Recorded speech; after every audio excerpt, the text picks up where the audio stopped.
very, very happy that Martine Davies, our engagement director, has agreed to do this webinar for us. Martine has spent the last 15 years working with organizations such as KPMG, PwC, and the Cranfield School of Management to develop and implement stakeholder and community-based programs. She bridges the gap between internal and external networks, which right now we've seen a lot of change in. What used to be our internal networks are now our external networks for many people. So what she does is she bridges that gap to strengthen relationships, increase engagement, and create new business opportunities and access to talent for businesses. So Martine, a very warm welcome to you. And I believe you know a good few people in our audience today as well. I do, and hi everyone, good morning, good afternoon or good evening, depending on which part of the world you're in. Absolutely delighted to see the likes of David Anderson, David Simmons, John Glenn on this webinar today, and absolutely delighted to be here to share some of the principles that I use in community management and how that can apply to our current situation. Fantastic. Thank you, Martine. Well, I'll get out of the way and let you get on with it. Awesome. Great. So I thought what we'd do is we'll start by looking at some of the consumer behaviour stats that have recently been released over the last couple of weeks, before we then jump into 4 key principles that we'll be covering today. There are a couple that are, I think, of real interest around, so 90% of consumers have changed their behaviour since the beginning of this pandemic. And I think what's really interesting here is that this is about people becoming more focused on community, more focused on integrity, and actually they're perceiving your businesses or your institutions with that frame and with that mindset. The other piece that I think is really interesting at this time is that 25% of consumers say they pay more attention to what they consume and the impact it has, not only on themselves, on the environment, and so forth. With an additional 53% in the day and age that personal data is such a big thing for people, for organizations and institutions, saying that actually they'd be willing to share that if it actually helps society. So very interesting. It sets the tones for the rest of this webinar, but in short, the research and the statistics demonstrate a huge shift in consumer behavior. And this ultimately impacts you, your business, your institution, and how you collaborate, work with, and engage your employee, your customer, your students, and your suppliers. So Neil, I wasn't sure if we wanted to do a quick poll to see where people are at today, what things that they're interested in. Indeed, it may be very useful because we've got a lot of interesting and different people today. So let's just check something out here, if we may. Just wondering which of these target groups that we could talk about most interests you. So just give us a quick click on that. There's a poll come up on your screen right now. And it can be all 3 if you like. You can tick all 3 if you would like, but would it be customers, which might include students, for example, because I know we have a few universities on the line? Would it be your suppliers you're more worried about? Or would it be your employees that you're more worried about? Which of these 3 is on your mind more? That's interesting, Martine. We've got we got one in the lead, but we've got a decent second place as well. And it's like watching a race, but we're going to let people go. So we've still got about 10 people to give it a vote. Give it a go, guys. Tell us what your interests are. Tell us what it is that you would like us to focus on today, because we can do any of the 3 or all of the 3 if you prefer. I'm going to give it just another 5 seconds there to give the last couple of people a chance to give it a bit of a think. And I'm going to end that now. And I'm going to share those results. And that's interesting, Martine. So out of the 30 odd people that voted, actually, almost everybody has said customers, including students. Quite a lot have said employers. People less right now worried about their suppliers, which is interesting. Okay, great. That's really helpful. And that leads us very nicely onto starting with actually, what does that really mean? How do I engage my customers, if that's the top priority, with students and employees coming second, to keep their loyalty, but to engage them in a time when there's a huge amount of anxiety around the place. So we're going to look at 4 key principles going forward, and we're going to start with integrity. This is the foundation principle for what we'll talk about today, and probably is the most important. Before I jump into it, again, this is about you guys getting involved too. So tell me, out of these two fine gentlemen, which one represents integrity more to you? I think I know the answer to this one. Can I come to one of your pub quizzes? You might do quite well. Right, here we go, ladies and gentlemen. What do you reckon? I could be wrong. I could be wrong. I think I know the answer to this one, but I'm going to let you tell me. Interesting. Some people have thought for more than a couple of seconds on this. Come on, ladies and gentlemen, give us a click. That's interesting. You know what? To be fair, there are different, you could look at this with a different frame. You definitely could. You could look at this through two different frames and come up with two different answers. So actually it'd be really interesting what frames people are looking at, because, but it'd be interesting to see what the overall result is. Let's see what people think. Right. It's a very quick one, nice little bit of fun. And here's the results, ladies and gentlemen. And there you go. Woohoo. Okay, so we have got a couple that voted for Donald. Excellent. You always have to have different views, and that is perfect. Okay, great. So integrity from my perspective is about being authentic, it's about being genuine, and it's about doing the right thing by the many, many stakeholders you have, whether that's for your organization, for your personal brand, but also for your institutions and so forth. It's about responding ethically and for the good of society. So I just want to share a really nice example with you. And I'll leave you a couple of minutes just to have a read through. But ultimately, back in 2005, when Hurricane Katrina hit the US and specifically New Orleans, Walmart already had jumped into the fact that they knew there was going to be a problem. Now, they hadn't done particularly well that year. And had spent a bit of time earlier on in the year actually looking at their supply chains, looking at how they were reacting to their customers. So when this actually hit, they were able to do two things that made a massive difference to the local community. One, they donated $15 million worth to the disaster relief aid. And two, they protected their workers.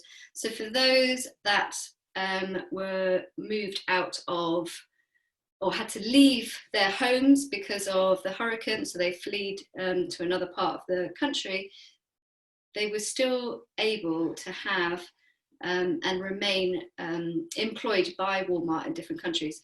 The other thing that was really interesting in this time was that the relief and the aid provided by Walmart got to the local communities much quicker than those of the government. So in terms of general leaders and so forth, it ended up leaving them in really good stead, and they had a massive positive press going forwards on this.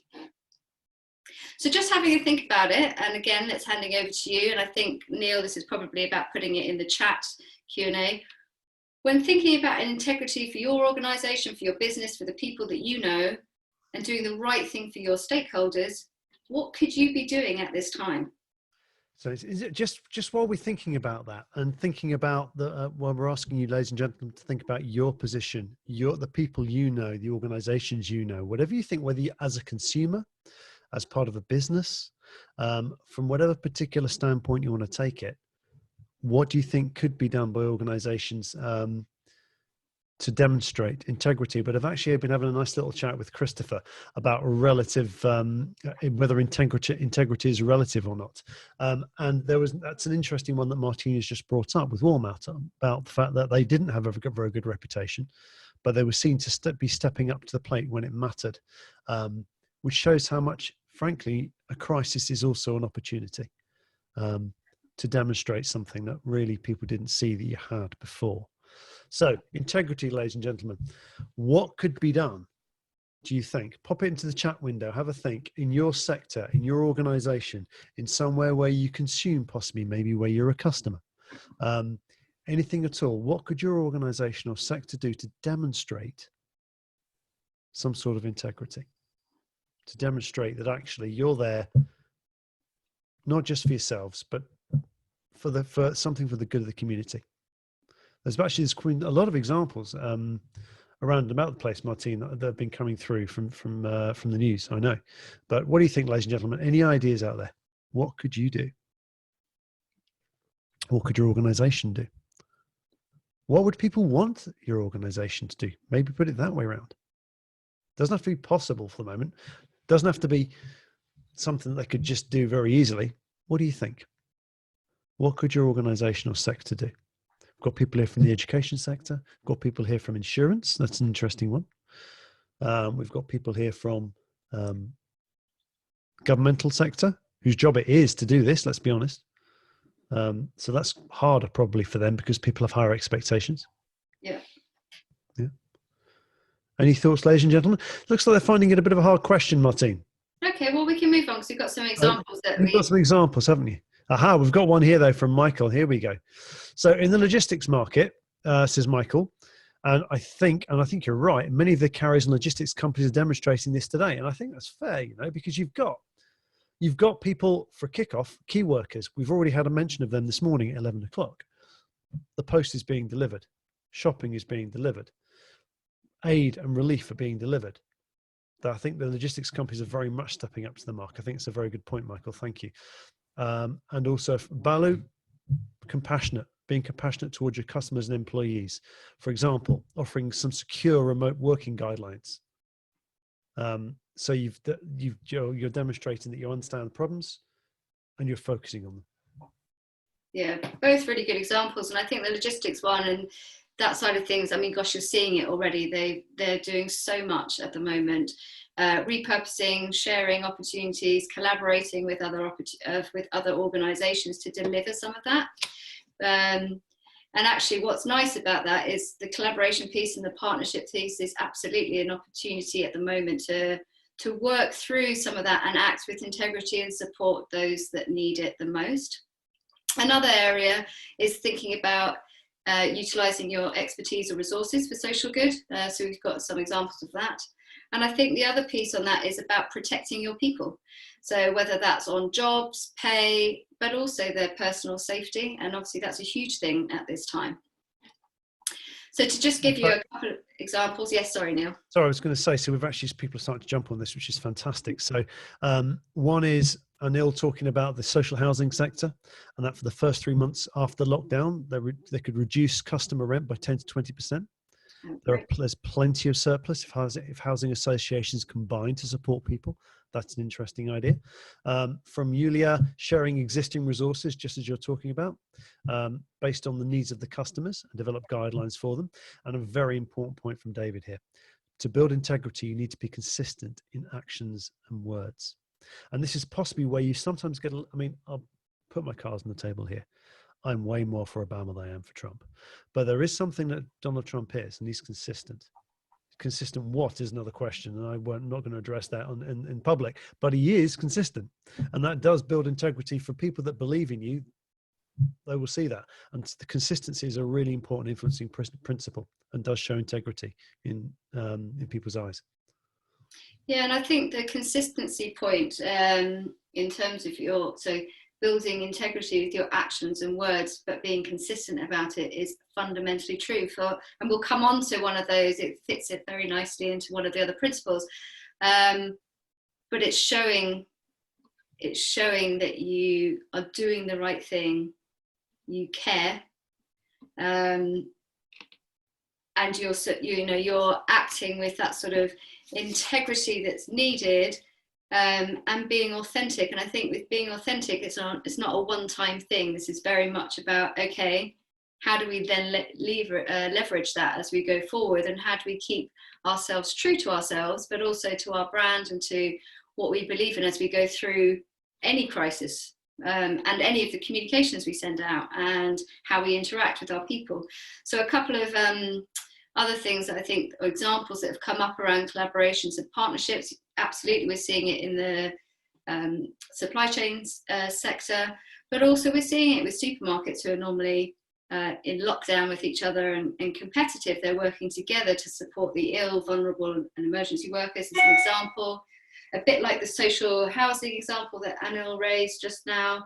Hotel owners making their rooms or their hotels available for emergency workers at no extra cost, but also that guarantees some employment for some of their own staff. So there's various different ways of doing this. You've also got one from the university sector here, Martine, because resources have been directed towards COVID-related projects, and that's worldwide. I mean, thank you, Steve, for that one. It's in the UK. It's also worldwide. I know that some of, I know from contacts that we've got, that's been happening across Egypt, across Jordan. There's been a lot of work been going on in Jordan. Hello, Rima. Rima on this call is one of the people that's making that happen in Malaysia and in Indonesia. So, and that's just from what I've heard. There's loads of stuff going on. And I think that's absolutely true. And I think what's really interesting in a time of crisis, how you can go one of two ways. You either do good, and hopefully that good will continue, or you don't do so well. And I think, you know, we've had a couple of examples recently in our own press in the UK. So Ocado, one of the big supermarket sort of supply and delivery chains, got slammed on the weekend because their prices have hugely increased. I think there's been an 11% increase on their basket items over the last 3 weeks. That doesn't sit well in terms of public perception. So just to recap then, so principle one is all around integrity. It's about being authentic and truly authentic, doing the right thing for your many stakeholders and communities that you've got around you. So the next principle we want to look at today is empathy. And I think, so for some of our international audience, there is sometimes empathy doesn't exist in your language. Just to be clear that this is not sympathy. This is absolutely about understanding your stakeholders and communities, and more importantly, demonstrating that you care about them and their needs. It's about putting yourself in their shoes, and it is very much a head and heart opportunity to develop those types of conversations, those dialogues, and show, again, with integrity that you care. I think in a crisis situation, this is really interesting, and you might be asking why. But here we go. So at the start of the pandemic, there were pictures all over the internet and in the papers showing scenes like this, panic buying. And sometimes they really do demonstrate some of the worst cases of human behaviour. However, it's really important that we understand what drives our behaviour in a crisis. And this is a really good example of our body's innate fight or flight mechanism, where our brains aren't effective in the state of fear. So our hormones kick in. So hormones including noradrenaline and cortisol impact and impair our functions and make it nearly impossible to do the normal things that we would do or act in the way that we would do. In addition to this, and I think there's a little bit of science about this around how our biases intensify. And specifically, we've got 3 biases that are at play in a time of crisis. The negative bias, which provides the focus on the doom and the gloom and the really bad news stories, but it keeps us going back for more. There's the availability bias, which is when we struggle to let go of what we've observed or what we've experienced. And that's obviously for all of us, that applies to both our private and our professional lives at the moment. And finally, there's the confirmation bias, which is when we actively seek more and more negative news to confirm all the beliefs that we've already had. So we're in this vicious cycle. And that's really important for understanding how our consumers or our customers or our students and our employees are feeling right now. Then you couple that with stress and emotion, and we behave in very different ways when we're under that very high stress levels or in a traumatic environment. So overall, not great. But it's absolutely historically very, very consistent, isn't it? I mean, you look at things like the rise of fascism, you see it at times of great stress. It's no surprise that the Nazism and fascism arose in the 20s and particularly the 30s. It's no surprise that the far right has become much stronger since 2008. This is natural, normal human reactions that we're looking at here. So it's something for us to be aware of, because we do change our behavior. Definitely. And I think as leaders, whether you're a manager of a team, you're leading an organization, you're in touch with your customer, your students, your employees, then actually this is something to be really recognized. at the end of the day, your stakeholders are all human beings, and actually having that empathic viewpoint or leadership skill is really important. Well, let's look at that now, actually, then, as a starter before I jump into some of the other pieces. But what are your stakeholders feeling right now? You know, whether that's your customer, your employee, your suppliers. What's your view on where they're at? Let's have a thing. What do you think, ladies and gentlemen? Just tell us whether you're talking about your customer, whether you're talking about your employees, whether you're talking about your suppliers. What do you think? How do you think some people are feeling? Have a think about, just put some faces in your head. Think about people you know. Think about yourself, your family. What are the different feelings that are coming out right now? What are the different things that are happening in people's heads? Some of it you might think is quite obvious, but others not. Camilla, yeah, absolutely. And Maya as well, both saying worried. Worried is a big one right now, isn't it? Worried is a big one, particularly with, well, lots of things to worry about, I guess, Martine. We've got health, and we've got economy, and we've got wages, and we've got employment. Lots of things to worry about. Maya's also talking to us about uncertainty. That's a different one. It's the unknown, and actually there's a real fear of the unknown for some people. Yeah. It's a really interesting one. Uncertainty. It can be quite disabling. Yeah. It can be quite disabling. It can sort of put you, can put you in a bit of a rabbit in headlights. Anxious as well, from Camilla. Well, there's loads of stuff coming through now on the chat window. And yeah, connected to that uncertainty, we've got Hassan talking about being unable to plan. It's an interesting one. Panic and fear from losing jobs, from Islam.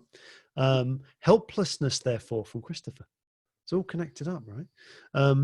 But what's interesting from Camilla is there's inspiration coming from all the great ideas that are driving us forward. And there's been loads of positive stuff coming through. But I guess in the fog of the bad news that you've been talking about already, Martine, maybe you don't hear about it as much, but so many good news stories, so many people turning their hand, which I think you're going to tell us a few examples in a minute. Here's an interesting one from Anil. I am a supplier, so I'm thinking about my customers. They are who are very guarded and worried right now. Communication broken down and inconsistent. Yeah. And Steve, one of the very interesting responses from our senior management team has been their explicit recognition that many of us will be worried and distracted, and that may impact our performance, but that's okay, and will be taken account of in future appraisals, for example. Yeah. As opposed to Balaji talking about the concern that some people might be worried about the blame game. Yeah. Yeah. So there's something there about support versus conflict, support versus risk, support versus uncertainty in there, Martine, I think. Well, I think the interesting one there that Steve's just raised is, and that sort of brings me on to what I'm thinking about here, is absolutely empathy, and how, as a leader, or as a management team, how you demonstrate that. One of the most important things you need to establish or re-establish is the foundation of psychological safety. And that's not just about communicating about travel, about reminding people to wash their hands or anything like that. It's absolutely about carefully listening and hearing the fears and concerns of those around you. So if you're thinking, for example, your employee population, is really understanding what that means. If it's your students, again, it's listening, really understanding what that means, and then being able to address that in a way that is as productive as it can be based on the current situation, and ensuring that those people, so your customers or your employees or your students or whatever, have been heard and they're supported. And I think, again, this is really important when it comes back down to the science, because if you feel heard, if you feel supported, and if your concerns have been addressed, then that has a knock-on effect on your neurochemistry. So the stress hormones, such as the noradrenaline and the cortisol, decrease, your oxytocin increases, which means that our brains start to work with us rather than against us. So we're not then in that massive vicious cycle. We actually can focus and we can be more productive. So I guess the main takeaway on this particular piece is about the need to feel safe and protected in order to be productive. I just wanted to share a couple of things with you. Some of the key pieces we've sort of touched on is around empathy. So empathize and recognize, to really establish that safety piece, listening and addressing. And I think the third one, which is really interesting from my perspective, is the co-creation and communal process development. And that's really about actually how can you come together to address something as a group. So I use an analogy about eating an elephant. It's big, you don't start and look and you become very overwhelmed. How do you break it down into a really simplistic, small bits? So it's a bit like agile project management. You look at one sprint, you focus on that, you all come together, you move on. So it's about delivery of output, but focused output and focused productivity. And actually some really great examples of supply chains working very closely with organizations to look at the challenges they're facing together and in collaboration, which goes back to working in integrity, to actually address those together and how they can each support one another. And I think that's a really nice thing. We're also seeing, for example, if we're thinking about actually what does the environment look like, organizations actually giving employees who are parents or carers opportunity to still do their commitments, their daily commitments, or their children are at home, there's childcare issues, but then you're breaking up how you're working throughout the day or over a longer period of time. There was I think Steve also mentioned the piece around actually some of this time, we know it's really difficult. So actually we will take that into consideration at your next appraisal. Brilliant. I mean, that's the sort of things that help alleviate some of that stress. And we're seeing it for other areas as well. Insurance company giving money back to loyal customers. We're seeing it with TV companies waiving subscriptions. So there's a huge area of opportunity if you can both think about how you act with integrity and how you communicate and engage with empathy. There's, before you move on to the next one, Martine, there's a couple of, well, there's one from Angela I'm going to say for a little bit later because I know that we've got an interesting point coming on. But Christopher's brought up an interesting one we may not want to wade into. But he asks, do you think Boris Johnson has communicated using the principle of psychological safety? And how does he compare with other leaders such as Angela Merkel? Oof, it's an explosive question. That is an explosive question. That's an explosive one. I guess the way to, I think there's been a lot of press around how particularly female leaders have done very well. Angela Merkel has done very well. Jacinda Ardern's done very well. The chief medical officer in South Korea have done very well. David Anson has also said, and this might be related, empathy cannot be faked. No. We're all able to identify authentic messages within 2 seconds, and the opposite is also true. You can tell, you can see in a heartbeat. We all know. It's almost like you don't need to tell us what integrity is because we all know. Yeah. And I think that's absolutely true. And I think integrity and empathy actually go hand in hand, and you can't fake it. It's really obvious, really, really obvious. I can't think of a current example right now, but I'm sure there are plenty where businesses have said out loud, or actually, let's look at examples before. Employee engagement's a really good one, where companies have talked about in the past, I'm not talking about in this current situation, have talked about values, but then their leaders don't model those values. So it's, again, you're putting your empathy and your integrity in question, and your employees know that. It's definitely something to be aware of. I like the one about Boris Johnson and compared to Angela Merkel. I think that's very interesting. I think there's an element that Boris has been doing some of that stuff. So he's been very focused on, we're in this together, we're working through this, we will come out of that, of this situation, and we will be a stronger country. That's definitely replaying back into that psychological safety perspective. Nice. Great. So in a nutshell, empathy is about understanding and demonstrating you care and creating that safety net for whoever your customer, employee or students are. Right, on to our third. So, personalisation. This is not a new concept, but I wanted to share this example actually because Neil got a flyer through the door. Papa John's. Indeed I did. Indeed I did. Papa John's, here we go. Flyer, pizza in the park, no problems.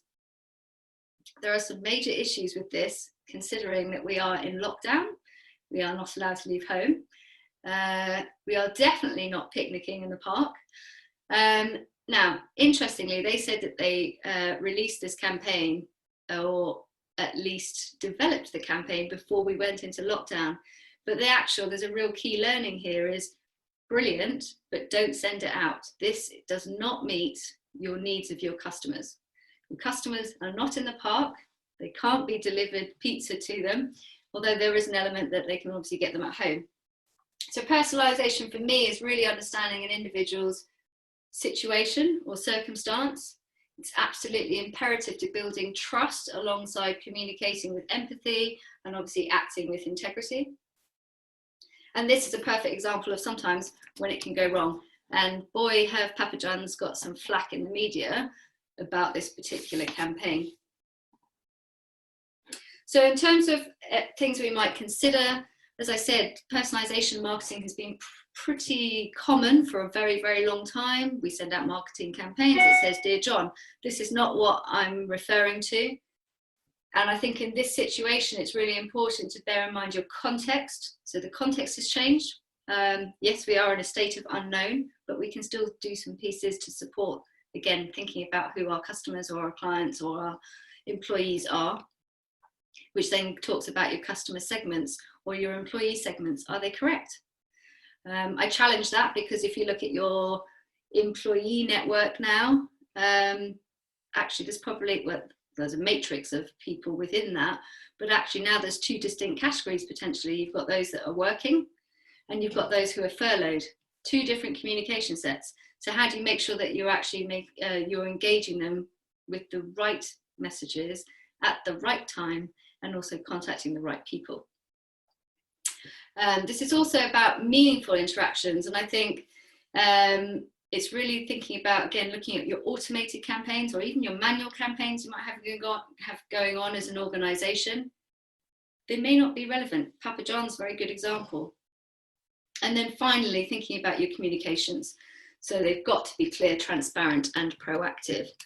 And just on that last piece, I think what's really interesting is the percentage of online users globally has increased by 9%. Now, I'm already seeing within my own local communities, because I'm a volunteer on our Covid-19 mutual aid groups, that actually the huge amount of increase in users in that space is very much on the older generation or the elderly generation who quite frankly have never been online before. If you take that, for example, as a bank, how do you help them to get online, to understand what they're doing at a time when you don't have that person-to-person contact? So being very clear, being proactive about how you communicate and being very transparent around that is really important to meet your customers' expectations. So thinking about what segments of your organisation have changed and what are their needs now?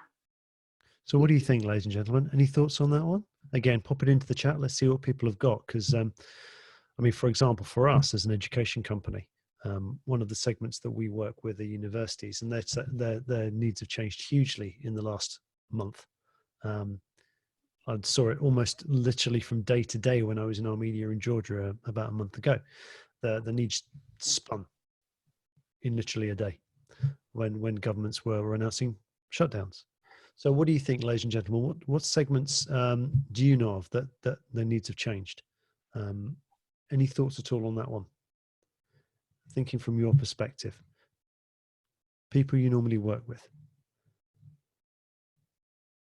Isabel, travel? Well, absolutely. My goodness. I mean, it's almost stopped, hasn't it? It's absolutely stopped.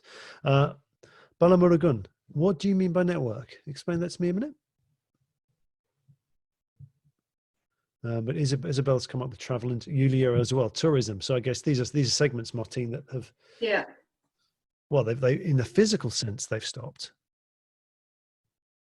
Well, I can tell you that my need to start to go places is going up exponentially every day the lockdown carries on. But this is the opportunity to research all those far-flung places that you'd like to go and visit.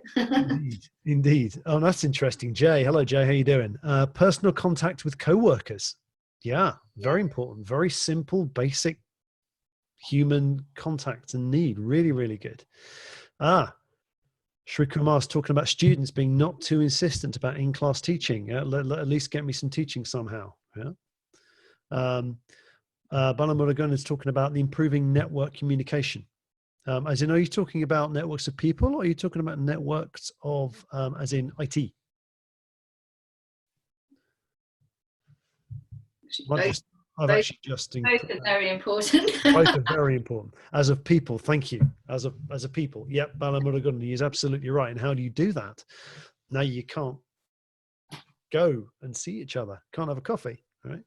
Lots of different ways, and that's been popping up all over the place, hasn't it? With the house party communication app and Zoom that we're on right now, absolutely exploding as a service, and plenty of others. Really interesting one from Michael here. Homeschooling. Yeah, big one. Homeschooling, very big one, very, very big one. And actually, there's a fantastic company that I know in Armenia that's been pushing into this space. They run called Dasaran, who run the learning management system for pretty much every school in Armenia, and they've now got a product that goes out across the world, and they're a fantastic company to support that. For example, I know Microsoft have also been using Microsoft Teams to try and support that as well, and that whole piece about changing needs. So I think, Martine, that Microsoft have been giving Teams away as licenses for the next 3 months for free to schools, if I remember correctly, something like that. It is something like that. There's quite a few of them that are doing that, which I think is great, and it goes back to acting with integrity. Yep. You know, it's really about doing the right thing at the right time for your customers or segments. Yeah. So a couple of examples then that we thought of earlier, some of which you've already touched on. So segmentation, really understanding who your audience is as a starter for 10, who your personas are, what your customer base looks like. Has it changed? We talked briefly about this before, but you know, you've got two sets of workers now potentially. You've got those who are working and working very hard and potentially very long hours, and trying to mitigate all the other commitments they've got around children or carers and so forth. And then you've got those furloughed workers who aren't allowed to do any work. So how do you communicate? How do you stay engaged? And how do you make sure that your communications to them are specific, are directive, and to go back to the empathy, create that psychological safety. A couple of other ones that are really interesting, which play on to that sort of segmentation piece, is one of the law firms I'm working with separately. They've reintroduced their buddy system. So their current employees are buddied up with their furloughed employees, which then provides that support network, that connection, but also it provides that lifeline, and also provides an opportunity for the organisation or the company to still connect with their furloughed workers and provide support, but on a one-to-one and supportive basis. Likewise, we're seeing technology being utilised, and I think this is an opportunity for, especially for big organisations where there potentially has been, you know, concern or risks put in place in the past where, you know, you wouldn't necessarily start a Facebook group for your guys. Why not? We're seeing some of the LBS is doing that with their future students. So they're using Facebook to create networks and communities now for the people that are supposed to be starting at universities in September. So that's more of their international colleagues. And you could do that two ways. You could do it by course, which is what they're focused on, or you might do it by country, so that you've got shared experiences, shared learning. Another one that's really, I think, really good in this space was, if you go back to 2002, 2004, in the SARS pandemic, there was a real issue with customers or people in general not want to go shopping. They did not want to go shopping at all. They didn't want to go out of the house. Interestingly, Alibaba at the time realized that that was a major issue for their customers. They created Taobao, which is the first online retail platform in China. Again, just thinking outside the box, thinking about who your customer is, understanding their needs, and then personalizing it for the group of people they're trying to attract. Some really interesting things there. And finally, principle number 4 that we'll cover today. So we've covered integrity, empathy, and personalization.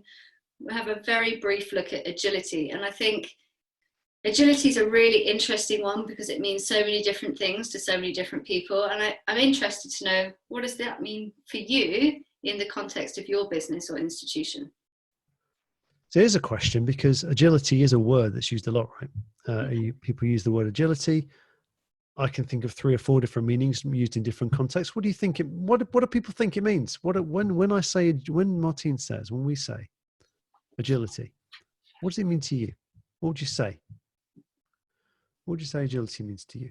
While we're seeing what people think about that, already straight away, Michael's in with quick to adapt to market conditions, which is an interesting one. Yep. And also, I mean, gosh, it can be the other way as well. Quick to adapt to internal issues. If you've got a department or an area of the business that's failing, how do you survive that? Indeed. Oh, there's some. Yulia's talking about skills for change management, because actually the ability to adapt to a large organization means you've got to be good at change leadership and change management. Yeah. Flexibility from Jay. Values, and NS is talking about values and principles. There's some values and principles around agility. Yeah. And there's an eagerness to face challenges from Maya. Now I'm loving this because this is actually bringing a couple of things up. So we've actually had a little bit earlier from Steve, that financial pressures on university finances and have the need to move large amounts of teaching online is forcing a shift away from research activities. And yet universities are also putting money into certain specific focused search activities. So you've got actually universities showing a lot of agility. I've seen universities move miles in weeks in the last month, changing their focus, changing the way the organization works, changing what they're focusing on. They've actually been incredibly agile for what are large, complex organizations. You've had an interesting one again on this eagerness to face challenges from Maya. There's an interesting one from Jay. Sorry, not Jay. Apologies, Jay, not you. It was actually someone that's scrolled off the top of my chat window. Bear with me. I'm going to find it. Angelo, where are you? There he is, Angelo. Opportunities that come with the changes that happen. Angelo was talking about the opportunities that come with the changes that happen. So, and Hassan talking about the readiness to bring transformation. Bala Moragonan talking about the next generation framework in education. Quick to adapt and learn and go around the loop again, says John Glenn. Hello, John. And using the crisis to get benefits. So straight away now, Martine, the comments and the ideas are switching from negative to positive. Negative to positive. We've gone from, whoa, how do we react to how do we act and take advantage, and how do we face challenges and get benefits, and fantastic stuff. Yeah, I think that's great. And I think absolutely on agility, it's very much about, as an organization, institutional, small business, it might be a startup, for example, it's about your ability to respond quickly to cope with the uncertainties that you have ahead, whether they be threat or opportunity. And I think that's really important. So it could be, we've sort of touched on it, could be the internal threat. So business operations failing. We're kind of seeing this stuff at the moment with our own people being furloughed or temporarily out of work or isolating. And then we've got the external threats that might be shifts in trends, market conditions. Obviously, they're not looking so great either. And I think as an organization or as an institution, it's being able to really rethink, reinvigorate, react, and reinvent. And I think there are 3 core characteristics here: being customer or client centric, but that comes back to acting with integrity, knowing and understanding your audience, so working with empathy, and also personalization. There's a piece around building very strong team culture. And actually, Neil, I'm going to ask you, I think there's a really interesting piece around, especially in a business agility sector, around growth mindset, some of which we're hearing already through some of the comments today. Do you want to just talk a little bit about growth mindset? Well, absolutely. We're hearing it straight away today. I mean, this is basically whether you then, a lot of people will know this on this call, but a lot of this, you either decide I can do what I can do, and or you decide that I can learn. It's put as its simplest. And if I can learn and grow, I'm flexible, I'm open to change, I'm open to challenge, and I can learn and do something differently, then actually failure isn't failure. It's just learning and moving on and getting something better next time. And I think a lot of what people have been saying while you've been talking reflect that. Again, Michael's agility to quickly adapt to market conditions. Michael's understanding that actually here's one way of doing it. Understanding that if you furlough staff, at least this is in the UK, if you furlough staff, you can still give them training, which can be used to make them still feel part of the business, keep them up to date with systems, so on and so forth. But in terms of growth mindset, I love this from Steve. Senior management sent an email 5:15 p.m. on Friday night, 13th of March, Friday the 13th. And here we go, 5:15, just settling down to the weekend, to indicate that all face-to-face teaching from 1 p.m. on Monday the 16th needed to go online. You know what? Incredibly, it did. People decided, yes, we can. It's a great example of agility. And you know what? I don't know, Steve, and I might be doing people a disservice, but I reckon some of that stuff probably wasn't perfect by 1 o'clock on Monday. But by the time that people did it second time and a third time, I bet it got a lot better. And that's people fronting into a challenge, diving into it and making it work and learning as they go. And I think that's a really good example of actually, as businesses, no matter what scale you are, you've got if you address something again, if you trying something new, but you do it with integrity, you do it with empathy, you do it with personalization, and you're being agile at the same time, so you're trying to respond as quickly and innovate as much as you can, you have the opportunity now. And if it fails, you're going to have more opportunity and you'll have more learnings that come from that. But I also think that your customer base, if those other 3 or 4 principles are correct, you'll be given forgiveness. And I think this is a real time to let's give it a go and see what happens. But do it with integrity, empathy, personalization, and agility. Well, there's a couple of things that have just reflected what you've said. So Camilla's come up with a lovely one. As Nehru said, crises and deadlocks, when they occur, have at least this advantage, that they force us to think. There you go. And Steve just come back with it. He said, no, that teaching wasn't perfect, but the students seemed to recognize the challenge and went with it. So Brilliant. Just what you're saying, just exactly what you're saying. Exactly. So more of that where we can do, more opportunity.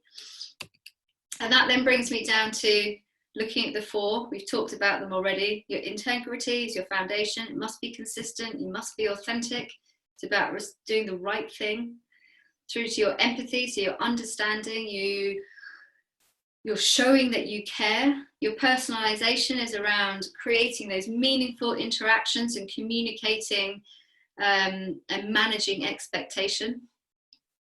And then finally, being able to be agile in this current climate, respond and innovate quickly. Brilliant, thank you. So here's a question, ladies and gentlemen, actually. So while we're just going to finish off in a couple of minutes, but that's been really interesting. As I'm listening here and I'm going through this webinar with you, I'm just wondering, and it's a question, an open question, if people would like us to do. We've done a lot on the empathy piece, the personalization piece, the integrity piece. Because we only have an hour, we haven't done so much on probably what is a huge topic right in the middle there, which is the how, the agility piece. And if people would like us to do something on that, then we could probably pull that together in the next week or 2. These webinars have come very much on the basis of asking people what they would like and then pulling something together.